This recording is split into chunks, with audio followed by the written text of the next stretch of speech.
Hello guys, UP board exam में आपका स्वागत है। स्टडी 99 चैनल पे यदि पहली बार विजिट कर रहे हैं तो चैनल को सब्सक्राइब, वीडियो को लाइक शेयर जरूर करते रहिएगा। आइए देखते हैं यूपी बोर्ड एग्जाम के अंतर्गत नया क्वेश्चन किस प्रकार से एमसीक्यू क्वेश्चन में इस प्रकार से क्वेश्चन जरूर एक ना एक आएगा, आपको नंबर देके जाएगा। यदि आप चैनल पहली बार विजिट कर रहे हैं तो चैनल सब्सक्राइब, वीडियो को लाइक से जरूर कीजिएगा। आइए देखते हैं कि इस क्वेश्चन को हम किस प्रकार से सॉल्व करते हैं और क्या क्या पूछा गया और क्या हमें दिया गया था। तो क्वेश्चन में कहा गया है एक वृत्त की त्रिज्या 7 सेंटीमीटर है।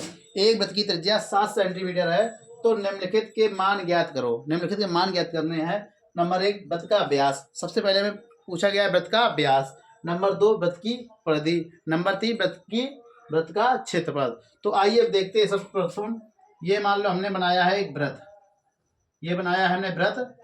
वृत्त का ये पूरे का क्षेत्रफल पूछा गया है। ये वृत्त की होती है त्रिज्या r और यहाँ से यहाँ तक ये पूरी होती है परिधि।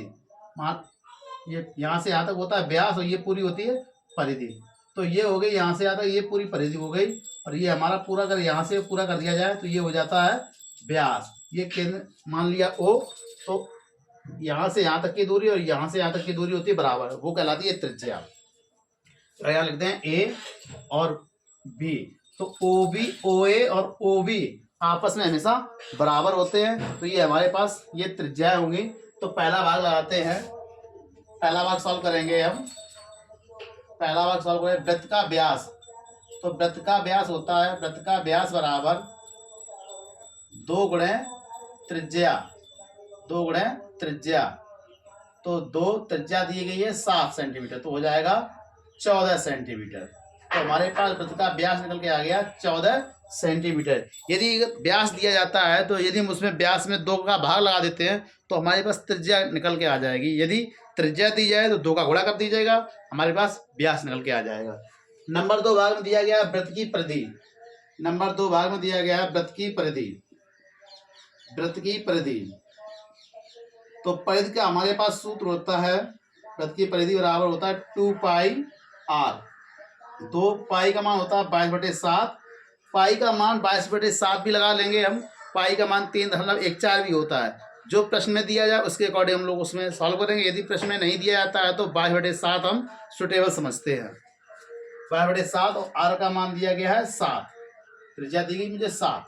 तो 7 से 7 कट जाएगा, 22 दूनी 44 हो जाएगा ये सेंटीमीटर। 44 सेंटीमीटर ये पूरी परिधि हो गई। अब नंबर 3 भाग में दिया गया था वृत्त का क्षेत्रफल। हमें वृत्त का क्षेत्रफल निकालना है। वृत्त का क्षेत्रफल किस प्रकार निकालते हैं, इसको जरा इरेज कर देते हैं। नंबर 3 भाग में लगाएंगे वृत्त का क्षेत्रफल। वृत्त का क्षेत्रफल होता है पाई r स्क्वायर। पाई r स्क्वायर ये वृत्त का क्षेत्रफल होता है। तो पाई की वैल्यू हमारे पास है 22/7 और r की वैल्यू, r का वर्ग है 7 का वर्ग, तो हो जाएगा 22/7 गुणे 7 गुणे 7। 7 से 7 हम एक बार काट देंगे, 22 सत्ते हो जाएगा 154 वर्ग सेंटीमीटर, क्योंकि ये है क्षेत्रफल और क्षेत्रफल का मात्रा होता अभी बताया वर्ग सेंटीमीटर या वर्ग मीटर या वर्ग जो भी दिया जाए, वर्ग सेंटीमीटर। तो ये 22 सत्ते 154 होता है, ये आ जाएगा। ये इस प्रकार से वृत्त की त्रिज्या 7 सेंटीमीटर है। तो निम्नलिखित के मान ज्ञात करने के लिए दिया गया था। नंबर 1 वृत्त का व्यास मैंने ज्ञात करके दिखाया, 2 गुणे त्रिज्या होता है। वृत्त की परिधि का सूत्र होता है 2 पाई r, ये परिधि भी निकाल बता दी। वृत्त का क्षेत्रफल होता है पाई r स्क्वायर। तो ये हमारे पास वृत्त का क्षेत्रफल भी निकल के आ गया।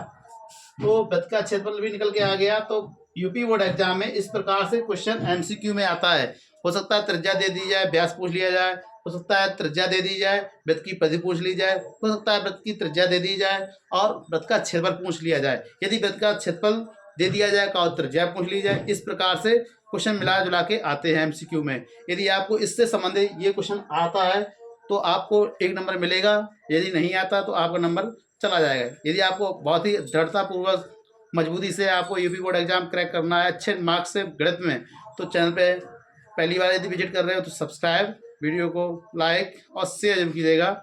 यदि नेक्स्ट टॉपिक किसी चैप्टर से संबंधित आप चाहते हैं तो कमेंट करके मैं जरूर बताइएगा। Thank you.